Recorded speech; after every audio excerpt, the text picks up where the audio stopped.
muy poco progreso podrá hacerse en la senda espiritual de la vida, en tanto no hayamos captado algo de la visión de lo que Dios es, de lo que nuestra relación con Dios es, y de lo que la actividad de Dios es en nuestra vida. Esto no puede ser una experiencia indirecta. Tiene que ser individual y debe ser alcanzada de una manera completamente relajada. Debemos rehusarnos a aceptar cualquier forma de autoridad que no sea nuestra propia revelación interior.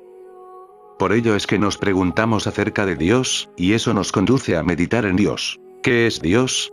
¿Qué significa Dios para mí? ¿Cuál es el lugar y función de Dios en mi vida? ¿Cuánta gente ha tenido una experiencia de Dios? ¿Cuántos han sentido el soplo del Espíritu en sus mentes, en sus almas, en sus cuerpos?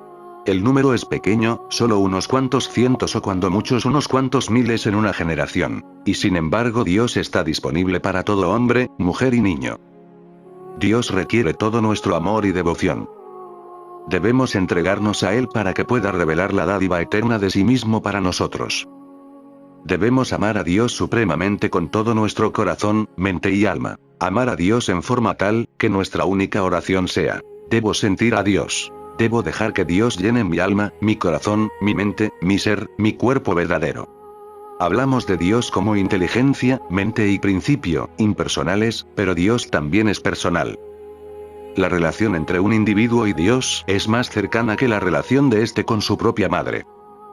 Es como estirarse y sentir una presencia siempre ahí, gentil y tranquilizadora en su verdadero sosiego. Es gozo, paz y calor. En el momento en que tenemos una experiencia de Dios, hallamos que esa gentileza está ahí, esa paz está ahí, ese calor está ahí. Y con ello llega un amor hacia todo en este mundo, una sensación de compañía y un gozo de unos por otros. El concepto normal de Dios es el de un Dios separado y alejado de nosotros que tiene dentro de sí mismo todo el bien, pero que nos lo está negando. El orar a Dios por lo regular se hace con el propósito de buscar u obtener algo de Dios: salud, provisión, oportunidad, compañía.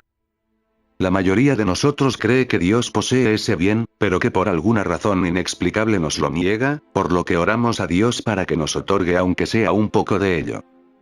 En ocasiones, cuando nuestras oraciones no son respondidas con suficiente rapidez, hacemos toda clase de promesas en un intento inútil de negociar con Dios, promesas que a menudo no tienen la menor intención de ser cumplidas. A menudo nos culpamos en un esfuerzo vano por reconciliar a un supuesto Dios amoroso con un Dios de oídos sordos a nuestras súplicas, creyendo que algún acto malo cometido o omitido es la causa por la que Dios nos niega el bien. Algunos médicos sostienen que la mayoría de las enfermedades en el mundo, tanto mentales como físicas, son el resultado de los complejos de culpa. Incontables gentes viven en un estado de atormentada autoculpa, consumidas por ese sentido de culpa, en ocasiones debido a una seria ofensa cometida en su pasado, pero más a menudo por algún hecho pequeño o que no tuvo la menor importancia. Si creemos que vamos a ser castigados por un Dios vengador, nuestro concepto de Dios es por completo erróneo, porque Dios no tiene memoria de nuestras faltas y fallas. Dios es demasiado puro para ver el mal. Dios no ha castigado ni castiga a los pecadores. El pecador es castigado por su propio pecado, pero no por Dios. Aún el pecador empedernido sabe que hay ciertas leyes de Dios que no deben ser violadas. Sabe que si las viola se hace merecedor al castigo, pero lo que no sabe es que este castigo no es infligido por Dios, sino que es autoinfligido. Dios no es un Dios de venganza. Dios no es un Dios que retenga. Pero tampoco es un Dios que otorgue. Dios es amor y Él no retiene ni castiga. No hay amor en retener ni hay amor en castigar. Si Dios esperara que fuéramos buenos o merecedores, si Él esperara que encontrásemos las palabras adecuadas con las cuales lo apaciguáramos, si esperara que utilizáramos una forma de meditación o un método de tratamiento con los cuales fuéramos gratos a sus ojos antes de que estuviera dispuesto a otorgarnos sus bendiciones, sería un Dios cruel y caprichoso. Dios jamás dará más de lo que ya está dándonos ahora. Dios siempre está siendo Dios. Dios está siendo vida. Dios está siendo amor. Y Dios está expresando por siempre su vida y su amor. Santiago dice: pedís y no recibís, porque pedís mal. Cada vez que nos volvemos a Dios por algo esperando obtenerlo de Él, pedimos mal. Nadie tiene que decirle a Dios que haga verde el pasto o rojas las rosas. Nadie tiene que decirle a Dios cuándo hacer que brillen las estrellas o cuándo cambiar las mareas. ¿Debiéramos entonces atrevernos a decirle a Dios que tenemos necesidad de algo? Dios es la inteligencia infinita de este universo. Si nuestro Dios sabe cómo producir las perlas en una ostra, o petróleo en la tierra, si nuestro Dios sabe cómo dirigir a las aves en su vuelo y cómo cubrir la tierra con su maravilla y gloria, ¿no será capaz esta misma inteligencia infinita de ser la influencia gobernante y guiadora en nuestra experiencia, sin necesidad alguna de que le demos consejos, información o sugerencias? La base de toda meditación y oración debe ser una comprensión de la naturaleza de Dios y de nuestra relación con Dios.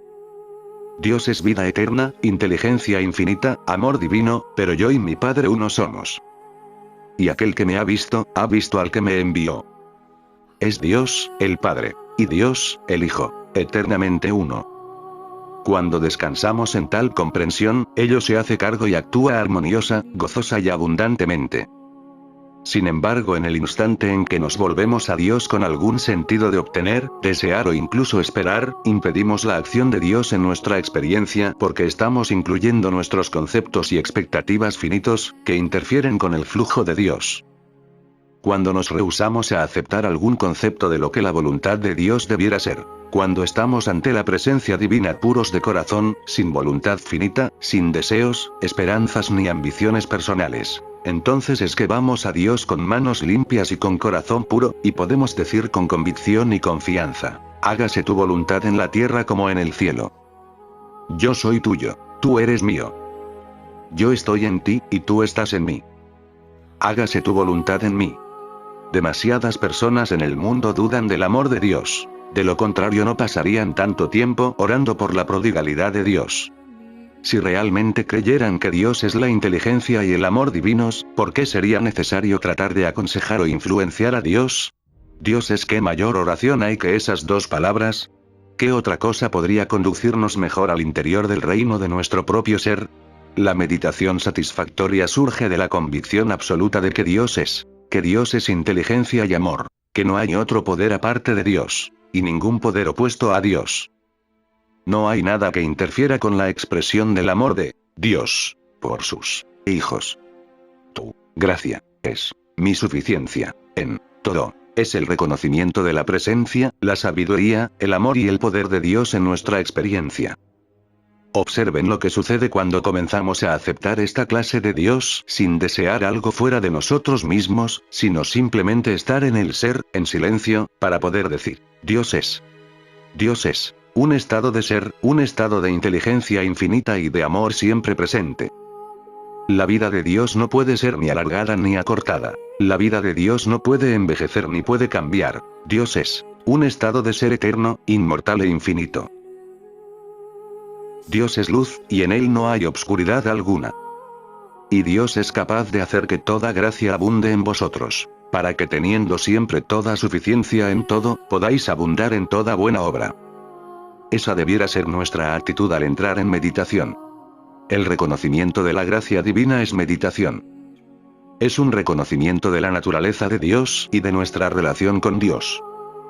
Esa relación es unicidad. Somos los hijos de Dios, coexistentes con Dios. Y si hijos, entonces herederos. Herederos de Dios, y coherederos con Cristo. Nuestro Padre Celestial conoce nuestras necesidades, pero en ocasiones oramos como si fuésemos pobres criaturas insignificantes que debieran postrarse ante algún ser deífico, grande y terrible, que tiene nuestro destino en sus manos, no siendo muy tierno en ello. En otras ocasiones definimos la forma en la cual nuestras necesidades debieran ser satisfechas, creyendo que podemos influir en Dios para que actúe de acuerdo a nuestros deseos.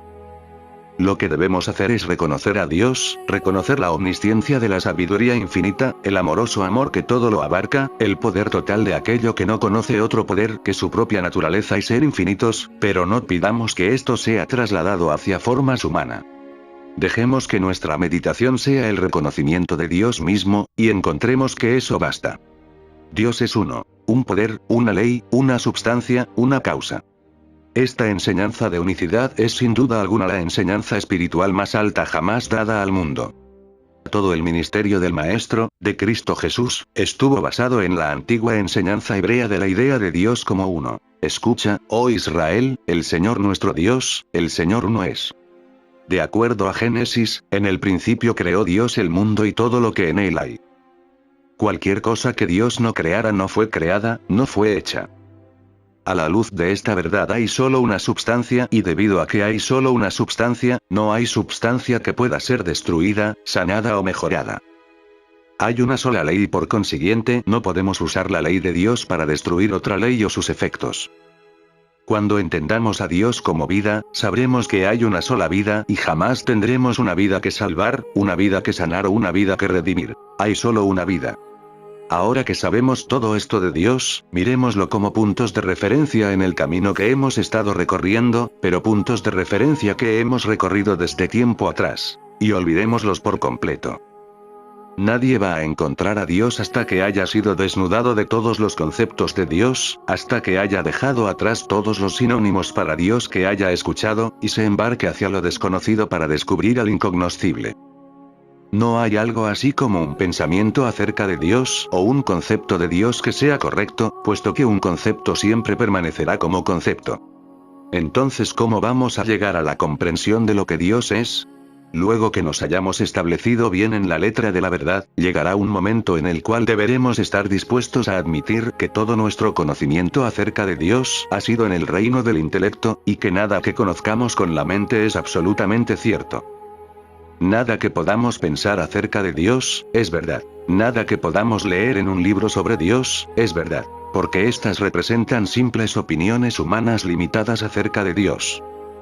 Para Juan, Dios fue revelado como amor. Pero no podemos aceptar eso como verdad, ya que no conocemos el sentido que Juan tuvo acerca del amor ni cómo aplicó dicho término. Para Jesús, Dios era el Padre, porque el significado más profundo de esa palabra fue revelado dentro de la conciencia de Jesús. La comprensión de Dios tiene que llegar como una revelación individual para cada aspirante en la senda espiritual. Durante los años de mi propio despliegue fue necesario que yo renunciara, uno por uno, a esos sinónimos comúnmente aceptados para Dios, puesto que no era posible que yo supiera lo que quisieron decir con su uso, aquellos a quienes les fueron revelados. Cuando cada concepto fue ignorado, me quedé con el término lo invisible infinito. ¿Por qué lo invisible infinito? Porque lo invisible infinito no significaba algo que yo pudiera entender. Ni ustedes ni yo podemos captar lo infinito, ni ustedes ni yo podemos ver lo invisible. Lo invisible infinito es un término que denota algo que no puede ser comprendido por la mente finita. Sin embargo, esto no quiere decir que lo invisible infinito sea el término correcto para Dios. Es correcto para mí, porque me proporciona un término que mi mente no puede abarcar. Eso me satisface. Si yo pudiera captar el significado de lo invisible infinito, sería dentro del ámbito de la comprensión humana, y no quiero esa clase de Dios. Dios no puede ser conocido con la mente humana. Pero si escuchamos y estamos en silencio, en ese silencio Dios se revelará a sí mismo. Justo donde estamos se encuentra a Dios. ¿A dónde huiré de tu presencia? Si hiciere mi lecho en el infierno, contemplaría que tú estás ahí. La presencia de Dios está dentro de nuestra conciencia. No tenemos que esforzarnos por llegar a Dios, ni siquiera mentalmente, ni buscarlo como si estuviese lejos o fuera algo difícil de alcanzar. Muchos encontraron que cuando abandonaron su búsqueda frenética por Dios, aprendiendo a estar en silencio, dejando de repetir como loros palabras y frases sin significado alguno, un día llegó un despertar, y descubrieron que Dios había estado justo a su lado todo el tiempo, murmurando en silencio: «Espera, ¿por qué no te detienes y me dejas que diga algo?» Si estuviéramos perdidos en un desierto, sin ninguna manera de encontrar ayuda humana, y sin los medios para que ésta nos encontrara, ¿cómo podría ese hablarnos en un momento de impotencia? Cuando escuchamos, oímos sus palabras murmurando: «El lugar donde yo estoy, tierra santa es. ¿A dónde huiré yo de tu espíritu?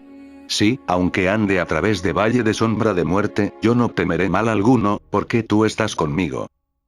Solo, aunque no solo. Sin ayuda, pero no sin ayuda. La ayuda divina siempre está aquí donde yo estoy, y no tiene que encontrarme, y yo no tengo que encontrarla. Dios está donde yo estoy. El reino de Dios está dentro de mí, porque yo y el Padre uno somos. Dios no está perdido, yo estoy seguro que Dios no me ha perdido. Si yo estoy aquí, Dios también está aquí. Esta es una meditación poderosa. No hemos pedido, suplicado ni rogado por nada. Hemos reconocido la verdad conocida por Jesús, Juan, Pablo, Moisés y Elías. La verdad revelada a cada uno de ellos de que, donde yo estoy, Dios está. Es una enseñanza universal conocida por todo Señor y Maestro espirituales de todas las épocas, pero ha sido perdida debido a la adoración a un Dios lejano, y por la creencia de que Dios y su Hijo amado son seres separados. En esta meditación nos damos cuenta que Dios está dentro de nuestro propio ser, pero no confinado dentro de los límites de nuestra carne. Ningún cirujano podría operar y encontrar a Dios. Pero aún así, Dios está dentro de nuestra propia conciencia, más cerca que la respiración, las manos y los pies. Si alguna vez estuviéramos en un lugar discordante, no olvidemos nunca que nuestra salvación está más cerca que la respiración, puesto que yo y el Padre uno somos. Miremos la declaración. Yo y mi Padre uno somos. Visualicen una figura y vean contenida en ella al Padre, al Hijo y al Espíritu Santo. Esa sola figura es Dios, el invisible principio creativo. Esa figura única es el Hijo, apareciendo como la única figura. Esa figura única es el Espíritu Santo invisible, que mantiene y sostiene al Hijo por toda la eternidad. La figura única jamás se vuelve dos. Nunca se convierte en nada menos que uno, porque hay algo inherente en ella que mantiene su unicidad. Del mismo modo cada persona es una con Dios. Esa unicidad incluye a Dios, el Padre, al Hijo, la identidad individual, y al Espíritu Santo, la actividad de Dios que mantiene y sostiene esa unicidad, la identidad individual llamada Ruth, Roberto o Joel. Lo que vemos no es todo lo que constituye a Ruth, a Roberto ni a Joel. Hay más que lo que los ojos contemplan, porque justo donde la forma aparece, está el principio creativo, la actividad sostenedora. Hay una identidad individual llamada Roberto, Roberto, el Hijo, más Roberto, el Padre, más el Espíritu Santo, Dios, el Padre, Dios, el Hijo, Dios, el Espíritu Santo. Esto derriba todo sentido de separación de Dios. La actividad de Dios mantiene a cada identidad individual hasta la eternidad. La sostiene, la alimenta, la sustenta y le confiere su abundancia, éxito y gracia. Acallémonos y seamos alimentados, mantenidos, sustentados y dirigidos por esta fuerza invisible cuya función es ser el Mesías. El propósito de esta meditación es llegar al significado verdadero de la unicidad, al significado interno de la declaración. Yo y mi Padre uno somos. Centremos nuestra atención en esta declaración. En ocasiones pudiéramos encontrar difícil el mantener por algún tiempo una sola línea de pensamiento, pero si la perdiéramos podemos regresar gentilmente, de la siguiente manera. Yo y mi Padre uno somos. Tal como la ola es una con el océano, así yo soy uno con Dios. Tal como el rayo de sol es una emanación del mismo sol, así yo soy uno con Dios. Por ello nunca puedo estar extraviado. Jamás puedo estar solo. La presencia de Dios está aquí donde yo estoy, en este mismo lugar donde me encuentro, aunque lo llamaré infierno. En el valle de sombra de muerte no he de temer, porque Dios está conmigo. Yo nunca te dejaré ni te abandonaré. Antes que Abraham fuese, yo soy. Antes que Abraham fuese yo estaba contigo, y estaré contigo hasta el fin del mundo. Yo en medio de ti, soy poderoso. Yo en ti y tú en mí, y somos uno. Donde quiera que vayas yo iré. Donde quiera que vayas, al este o oeste, al norte o al sur, arriba al cielo o abajo en el mar, donde quiera que vayas, yo iré. Yo jamás te dejaré ni te abandonaré. Si caminaras sobre las aguas no te ahogarás, porque yo estoy contigo. Si pasaras por el horno ardiente, las flamas no te quemarán, porque yo estoy contigo. La naturaleza de Dios es el yo. Silenciosa y humildemente, date cuenta que ese yo de quien has pensado que eras tú, ese yo de quien has pensado que tiene problemas, es Dios. Entonces, ¿cómo puedes tú, ese yo, tener problemas o conocer la limitación? Si crees que Dios es tu Padre y mi Padre, y que ese Padre está dentro de ti, ¿cuán lejos tendrías que ir por guía, protección o provisión? Cuando te des cuenta de la naturaleza de Dios como siendo yo, y a partir de entonces, yo no tendrá problemas. No es probable que cualquiera de nosotros encare la situación poco común de sentirse perdido en el desierto, pero jamás dudemos ni por un instante, que en algún momento pudiéramos encontrarnos en algún tipo de páramo, solo para descubrir que Dios se aparece a nosotros como maná del cielo, como agua de una roca, o como la apertura de un mar. Desde Génesis hasta Revelación, Apocalipsis, la Biblia es la historia tanto de su vida como de la mía. En cierto grado lo que le aconteció a Moisés, nos acontecerá a nosotros. Lo que le aconteció a Elías, Jesús, Juan o Pablo, ocurrirá en cierta medida en nuestra experiencia. Estaremos en cierta clase de desierto solo para aprender que donde quiera que estemos, Dios está. Que la tierra donde estamos, tierra santa es. La voz del Señor nos dirigirá en la forma en que debamos andar. Si creyéramos que la voz de Dios estuvo reservada solo para Jesús, Isaías, Elías o Moisés, hace 200 o 300 mil años, no escucharíamos esa dirección. Si podemos aceptar a Dios como uno, Dios, el Padre Universal, y Dios, el Hijo, seremos capaces de escucharlo. A menos que nos demos cuenta de que lo que es cierto de Dios, es cierto de nosotros, como el ser individual infinito, toda meditación sobre Dios resultará inútil. Solo cuando establezcamos esta naturaleza infinita del ser de Dios como la naturaleza del ser individual, es que completaremos la conciencia que traerá armonía a nuestra experiencia. La naturaleza de Dios es el yo. Ese yo que mora en medio de nosotros, ese yo que reconocemos individualizado como nuestro propio ser. Ese yo no es el cuerpo que vemos con nuestros ojos. No es el yo egotista que cree que un ser humano tiene todo el poder o que el ser humano es Dios. Sino que es ese gentil yo que mira desde el centro de nuestro ser. El yo humano egocéntrico debe morir a diario para que el yo divino pueda nacer de nuevo en nosotros, y sea revelada nuestra divina relación. Dios es ser individual. Dios es tu ser. Dios es mi ser. Dios es el ser de toda forma de vida, humana, animal, vegetal, mineral. Dios es ser individual.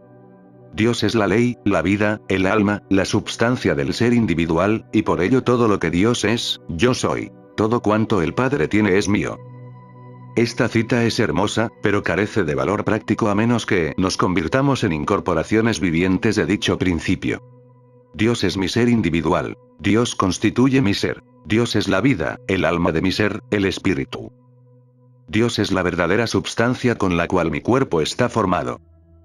Dios es la única ley que me gobierna, no leyes de escasez o limitación, no leyes de alimentos, clima o digestión, no leyes de creencias médicas o teológicas, Dios es la única ley. La ley de Dios es una ley de inmortalidad, eternidad y perfección. Se automantiene y autosustenta.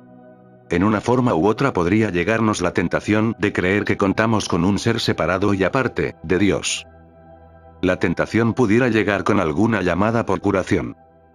Nuestra primera respuesta pudiera ser, oh, no tengo suficiente comprensión. Si estamos alertas para reconocer la verdad de Dios como ser individual, nos daremos cuenta que, claro, yo no tengo suficiente comprensión y jamás tendré suficiente comprensión como para sanar algo o a alguien.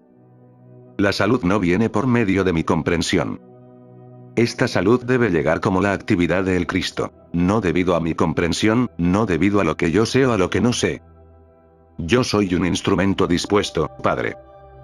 Yo estoy dispuesto a callar, yo estoy dispuesto a dejar que la actividad de tu ser sea mi ser, y que tu gracia sea la suficiencia para este individuo o para esta situación. Yo nada puedo hacer por mí mismo. Yo, el Hijo, soy solo el instrumento para el yo, el Padre. Solo Dios es el origen y la fuente de todo cuanto es, de toda provisión, de toda salud y de toda relación. Si utilizamos nuestro dinero como si saliera de nuestro propio almacén, encontraremos que este disminuye en igual proporción, a menos que nos hayamos hecho conscientes de que este dinero en realidad no nos pertenece, le pertenece a Dios porque la tierra es del Señor, y de Él es su totalidad. Toda provisión está en, y viene de, Dios. Así que cuando gastemos, gastemos como si la abundancia de Dios fuera lo que usáramos y no la nuestra. De esa forma encontraremos que no tenemos menos, al contrario, habrá 12 cestas más. Ese fue el principio que el Maestro ejemplificó cuando multiplicó los panes y los peces. La Biblia enseña que la tierra y su totalidad pertenecen al Señor. Sin embargo, aun cuando repitamos dichas palabras, muchos de nosotros todavía creemos que la abundancia de Dios es algo separado y aparte de nosotros, y que de un momento a otro se hará una transferencia para que, aquello que le pertenece a Dios, se vuelva nuestro.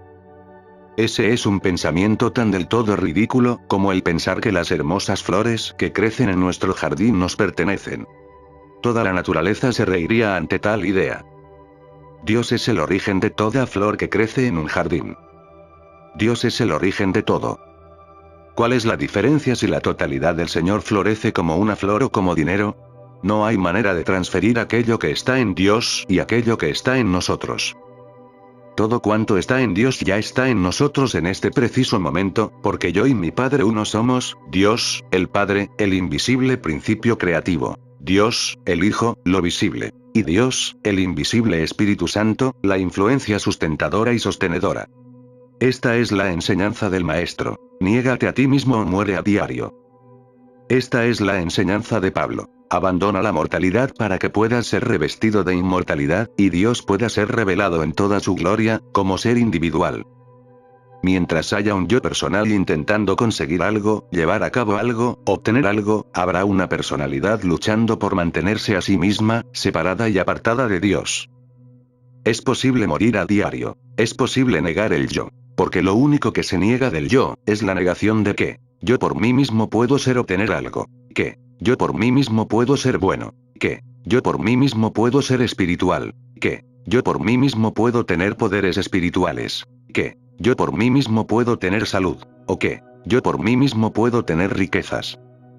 Esa es la única negación del ser que hay, y eso es morir a diario. Es dejar de tratar de obtener algo por nosotros mismos. La lección en sí misma es sencilla. No deseemos añadir a nuestras redes más peces, peces más grandes o mejores peces. Neguemos el que tengamos alguna necesidad de peces, porque todos los peces del mar pertenecen a Dios, y todo lo que pertenece a Dios nos pertenece a nosotros. Al negar el sentido personal del ser, glorificamos al ser que realmente somos, el ser Dios. El ser Dios es nuestro ser verdadero, y la medida de nuestra individualidad es infinitud. Al reconocer a Dios como ser individual, estamos reconociendo la infinitud en el centro de nuestro propio ser, una infinitud que podemos permitir que fluya desde nosotros hacia el mundo. Sin embargo, en el instante en que nos llega un pensamiento de tener, adquirir, demostrar o alcanzar algo, bloqueamos o impedimos que esta infinitud escape. Pero cuando reconocemos que somos solo el instrumento para su entrada a la conciencia humana, entonces llevamos con nosotros la atmósfera santa y espiritual de la totalidad de Dios dentro de nuestro verdadero ser. Sin un solo trazo de egotismo, sin ningún deseo de gloria o beneficio personales, reconocemos que quien quiera que sinceramente llegue a nosotros en busca de la gracia de Dios, donde quiera podrá recibirla. La gracia de Dios es la suficiencia para la situación, no nuestro conocimiento o nuestras posesiones. Entonces en paz y en silencio, el flujo comenzará a manar desde nosotros, como calidez, como liberación, como gozo. El ser capaces de acallarnos y saber que el yo de nosotros es Dios, que ese Dios es nuestro ser individual, individualidad, naturaleza, carácter y cualidad internas, y que todo cuanto Dios es, está manado desde nosotros hacia manifestación y expresión visibles como nosotros, automáticamente nos libera. Cuando nuestra relación con Dios esté establecida, podremos viajar por el mundo sin dinero ni itinerario. Podremos comenzar cada día y todos los días de nuevo, sin nada, y en poco tiempo hallar nuestra verdadera necesidad satisfecha. Humanamente podríamos no desear tenerla, o adquirirla, pero estaremos viviendo el principio. Dios es mi ser individual. Todo cuanto el Padre es, yo soy. Todo cuanto el Padre tiene, está incorporado dentro de mi conciencia. No viene a mí. Yo soy solo el instrumento por medio del cual ello fluye hacia aquellos que no están conscientes todavía de esta gran verdad de su relación con Dios. Donde quiera que haya necesidad, ahí estará la satisfacción de la misma. La satisfacción existe en la conciencia, como la conciencia del ser individual, y esa conciencia es Dios. La satisfacción implica una transición en la conciencia. Puede requerir de días, semanas o meses de meditación antes de que nos demos cuenta que Dios es ser individual, y que el lugar donde estamos, Tierra Santa, es. Jamás volverá a haber necesidad o deseo sin que sea instantáneamente satisfecho desde dentro, como el cumplimiento de la conciencia. Dios es nuestra conciencia. Dios se satisface a sí mismo a diario y cada hora, en toda forma necesaria. La base de esta comprensión es Dios, como ser individual.